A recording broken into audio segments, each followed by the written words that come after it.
Whether or not you think Tabitha Brown was wrong for telling people to go ahead and get a job is a matter of what area you might be standing or sitting on, but I just want to help you find a little bit more information about why you might feel the way that you do.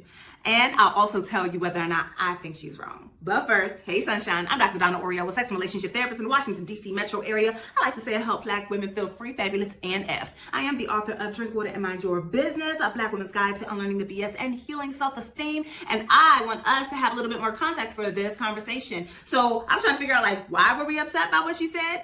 And my conclusion is this: Tabitha Brown was not wrong. But it doesn't mean it doesn't feel wrong for someone in her position, with this context and with her timing, to be saying what it is that she said. So let's go ahead and get straight into it and talk about number one, positionality. So positionality basically means that the social political context creates an identity, and you use that identity to influence your behaviors, so that what you do as well as that what you see, that these things are playing in our faces. It sort of reminds me of a social work concept called PI, as in person and environment. And the thing is, the person that she was in the environment that we once knew her when she didn't really have followers like that, and she was right here, she felt like sister. She may even have felt like auntie. And then she became Auntie Tab to everybody. Her positionality changed, which is part of the reason why it feels like punching down, because we perceive her as being someone in a better social and financial position, and being in her position, and we are not in her position, but we helped her get to her position, can feel like she is talking down to us, can feel like she is saying something to us, and it can feel like she's coming from a place of self-conceit. But I do want to say this. I say this in Drink Water and Mind Your Business, but sometimes the difference between confidence or self-esteem and self-conceit is the person perceiving it. And sometimes the way that we are perceiving it, the way that we might be feeling about ourselves, the world around us, our worries, our fears, can also be feeding and cloud our lens and how we receive a message. So it may not be that she was wrong. It might be that her positionality to have this conversation with us was wrong. Number two, let's get in that context, because systems matter. And part of the problem here is that it felt tone deaf because we are watching historic firing of Black women, and you have a Black woman whose positionality has changed, telling other entrepreneurial Black women to go and get a job. And while we understand that, yes, the entrepreneurial spirit can have so many people quitting their jobs to meet the social media aesthetic of entrepreneurship, making it seem like you don't or shouldn't have or would be less dedicated if you work a 9 to 5 while you do your entrepreneurship. It doesn't mean that what she said was incorrect, right? But that doesn't mean that it feels good either, because it is tone deaf and disconnected from what is going on with the historic firings, and that so many people are turning to entrepreneurship as a way to try and do something, because being homeless at a time where it is criminalized to be so is also kind of not it. So in this way, it felt like she didn't make an indictment of the systems that are harming people. It sounds like she made an indictment of the people who are trying to work systems. And from her position, that also doesn't feel so great. Now, as an aside, I did want to go ahead. I felt like I would be remiss if I didn't also mention that because of her positionality as an entrepreneur who made it and who did so working, and her whole household and all that was together to help her do that, that she may also be just trying to give people a different view, that it doesn't have to be aesthetic entrepreneurship that you are trying to achieve, that you can build up slowly and have a job. That's what I did personally, because a girl was out here not making it. And I would also point out that if I needed to go back and get a job, I also would get a job.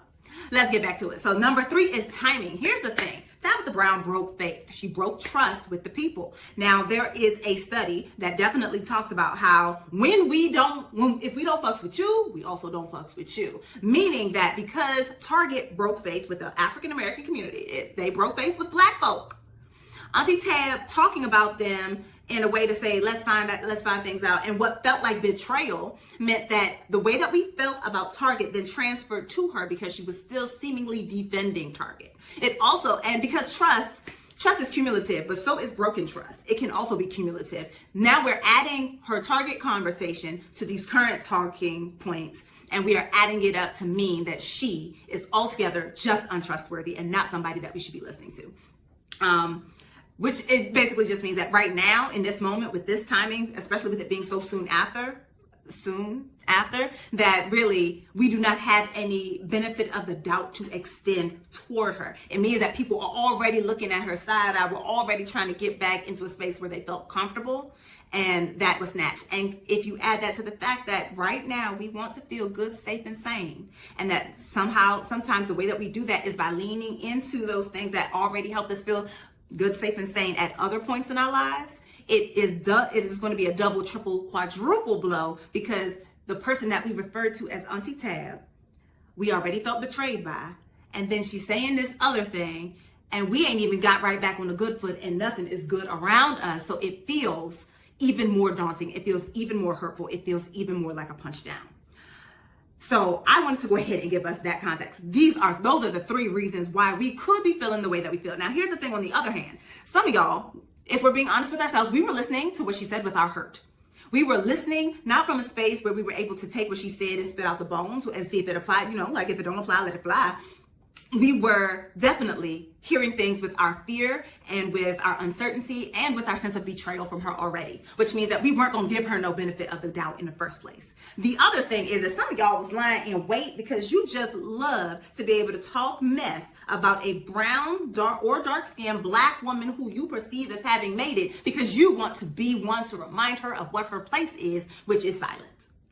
And some of y'all need to sit in that. Now, the third thing on this other hand is that some of y'all were also operating from your envy and your jealousy, which means that hearing somebody who you feel has made it, saying what they're saying, makes you feel some type of way. And it's okay for you to note that you are feeling some type of way. It is not okay to employ the messages of misogynoir when you're talking to this person. It is not okay, because some of y'all don't have half this smoke for other entities which definitely hate you, which definitely harm you, but you do have it for other black women. And I think that's a moment for you to go ahead and sit and why. And when I say jealousy and envy, what I do mean is that you feel like she took something from you in the betrayal, but also that you wish that you had what she had. That's both. That's not one or the other. That's jealousy and betrayal. Now, if you were listening with your hurt, your anger, your misogynoir, keep that mess up out my comments, okay? Because what I would like you to do is remember discourse, not disrespect. Keep it cute in the comments. We can have a conversation, but I don't want to have to tussle. I just block. Now, if you're looking for some resources on what I was talking about today, then you know that they can be found where I keep the links. Looking forward to the discussion in the comments. Bye.